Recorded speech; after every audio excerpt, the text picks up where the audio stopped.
Sasa imezindua mpango mpya unaolenga kuimarisha elimu ya awali ya watoto ECDE katika kaunti hiyo.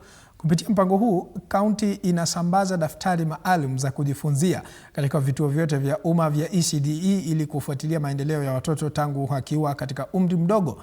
Daftari hizo zitatumika kama nyenzo ya kufuatilia elimu, zikirekodi matokeo ya uwekezaji unaofanywa na serikali ya kaunti katika sekta ya elimu, hususan katika ECDE na madarasa ya chini ya shule za msingi. Maafisa wa elimu wanasema kwamba taarifa zitakazokusanywa zitasaidia kufanya maamuzi yenye msingi thabiti, ikiwemo kubaini haja ya ujenzi wa miundombinu zaidi ya elimu na vituo vya kujifunzia. Vilevile, daftari hizo pia zinalenga kuimarisha mawasiliano kati ya walimu na wazazi, hivyo kuhakikisha kwamba wazazi wanashiriki kwa karibu katika safari ya elimu ya awali ya watoto wao.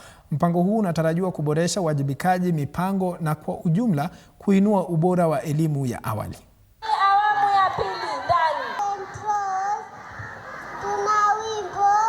Wazazi na walimu hawana mawasiliano ya kutosha kuhusiana na mtoto anavyoperform katika shule. Mtoto ana changamoto gani shule? Na unajua mzazi ni mtu wa kwenda kutafuta. Sasa mzazi hawezi itwaitwa saa zote shule.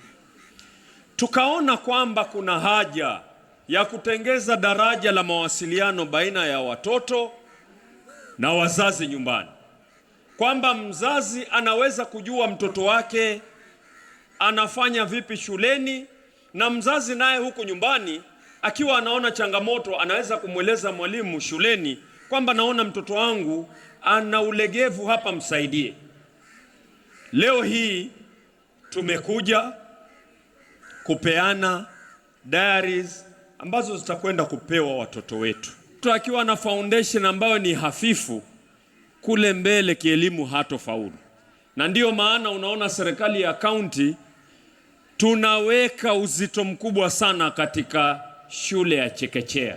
Tumepitisha diaries kama hizi zitakuwa ni zenye kutumika, au kumbukumbu kama hizi zitawafaa wazazi, zitawafaa wanafunzi hapo grade 1, wale ambao kwamba walikuwa wanalalamika hawana school diaries. Leo Mombasa County imetoa diaries kama hizi mpaka grade 6. Na tukiangazia sekta